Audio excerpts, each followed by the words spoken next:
সবাই শাকিবকে নিয়ে কাজ করতে চায়।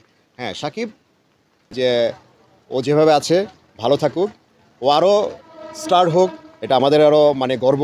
বাংলাদেশের সবচেয়ে বড় সুপারস্টার শাকিব খানকে নিয়ে বাজে মন্তব্য করার পর একরকম চাপের মুখেই পড়েছিলেন বাংলাদেশের একসময় জনপ্রিয় অভিনেতা আলেকজান্ডার বো। একটি টক শোতে বাংলাদেশের সবচেয়ে বড় সুপারস্টার শাকিব খানকে নিয়ে বেশ কিছু বাজে মন্তব্য করেছেন। যেই টক শোতে আলেকজান্ডার বোর পাশাপাশি তানভীর তারেকও শাকিব খানকে নিয়ে কিছু ইঙ্গিতপূর্ণ কথা বলেছেন, যার কারণে বর্তমান সময়ে সামাজিক যোগাযোগ মাধ্যমগুলোতে আলেকজান্ডার বোর পাশাপাশি তানভীর তারেক পর্যন্ত শাকিবিয়ানদের টলের শিকার হয়েছেন। আর শাকিবিয়ানদের পাশাপাশি বাংলা সিনেমা জগতের অন্যান্য তারকারাও এই ঘটনার জন্য দুঃখ প্রকাশ করেছেন। আলেকজান্ডার বো দীর্ঘদিন সিনেমার বাইরে থাকার কারণে তিনি বর্তমান সময় তেমন একটা আলোচনায় নেই, তাই অনেকেই মনে করছেন শুধুমাত্র আলোচনা আসার জন্য তিনি এই সময় এসে সবচেয়ে বড় সুপারস্টার শাকিব খান সম্পর্কে উল্টাপাল্টা কথা বলেছেন। তবে আলেকজান্ডার বো তার কথাগুলো বলার কয়েকদিনের মধ্যেই অতিরিক্ত চাপের মধ্যে পড়ে যান, বিভিন্ন নেটিজেনদের বাজে মন্তব্যের শিকার হন। বর্তমানে শাকিবিয়ানরা যে যেভাবে পারছে আলেকজান্ডার বো সম্পর্কে বাজে মন্তব্য করছেন এবং বিভিন্নভাবে অপমান করার চেষ্টা করছেন।